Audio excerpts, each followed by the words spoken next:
This is an extraordinary day. This is an issue that, I grew up in the Democratic Party, and every major Democratic leader for 20 years has been making this promise to the American people. This was the fulcrum of Bernie Sanders' runs for presidency, that he was going to eliminate this discrepancy between Europe and the United States.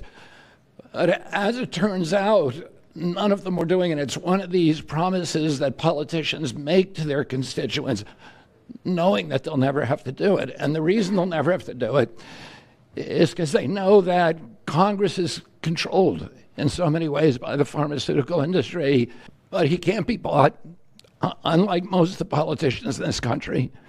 And he is standing here for the American people.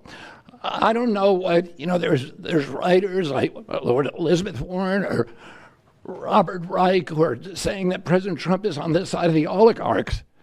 There has never been a president more willing to stand up to the oligarchs than President Donald Trump. And I'm very, very proud of you, Mr. President, for your courage, I'll say, because I don't want to be crude, your intestinal fortitude, your stiff spine, and your willingness to stand up for the American people. We have 4.2% of the world's population.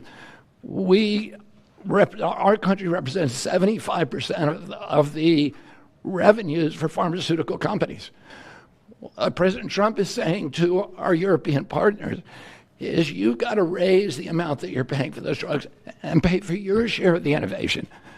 That the United States is no longer subsidizing that. If the Europeans raise the price of their drugs by just 20%, that is $10 trillion. That can be spent on innovation, and the health of all people all across the globe is going to increase because we're going to have better products. So I'm just so grateful to be here today. I never thought that this would happen in my lifetime.